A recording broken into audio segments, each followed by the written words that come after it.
My man, Matt Walsh, back at it again, doing his thing in front of Tennessee state legislature and articulating himself as the layman that he is to the highest degree, stumping rooms full of scholars, educators, and politicians. And yeah, man, that's pretty much what he's known for.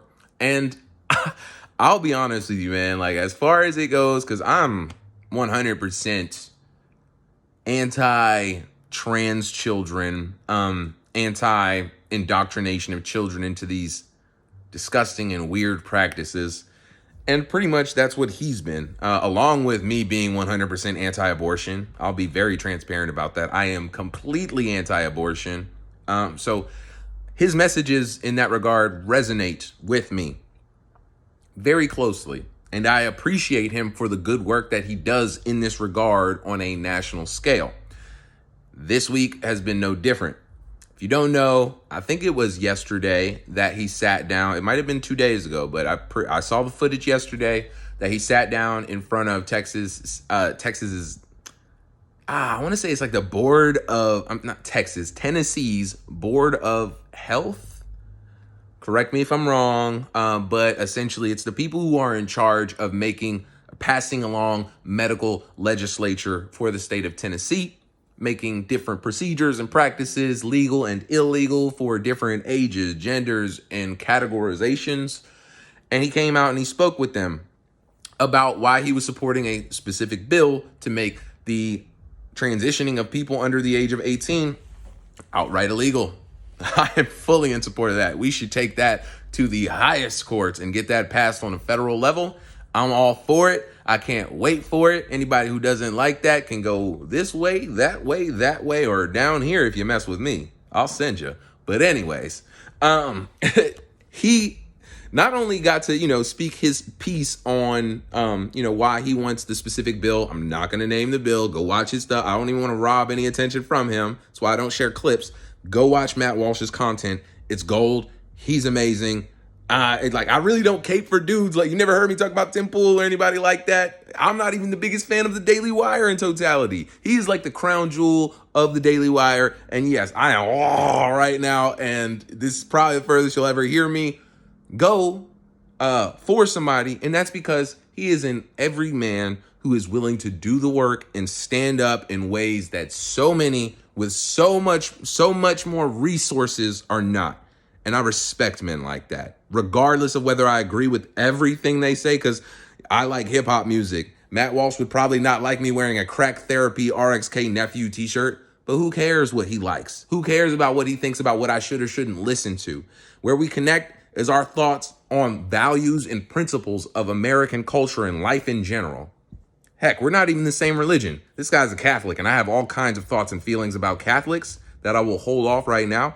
I'm a Muslim, not a traditional Orthodox Muslim by any mean, but I am a Muslim for, all intents and purposes.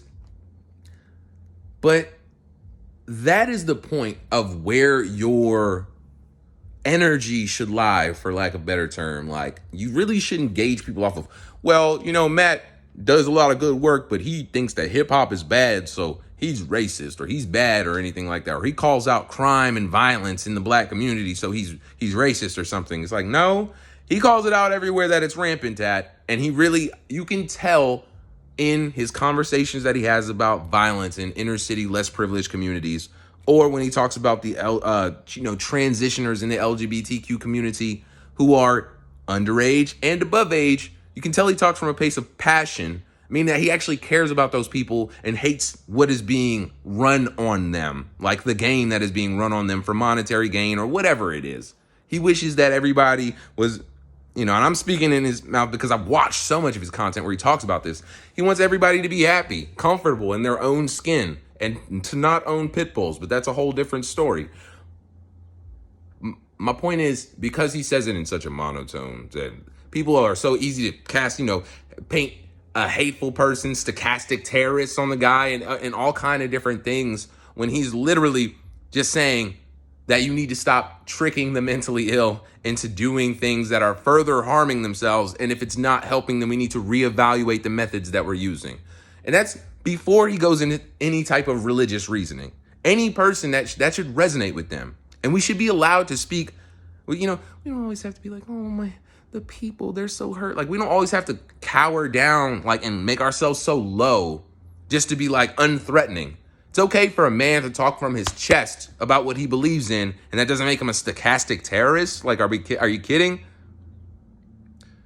And that's what he stands for. And that's why I support Matt Walsh to the fullest. I won't make this a long video because I could talk about him for a long time, and I'm sure there will be more times in the future where I'll talk about him.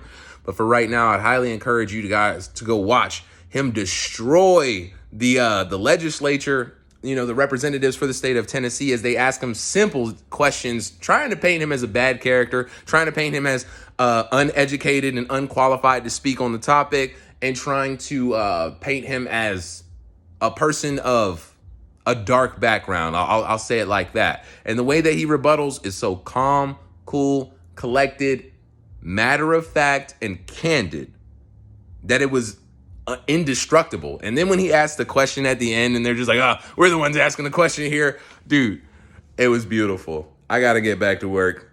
I'll see y'all at 7.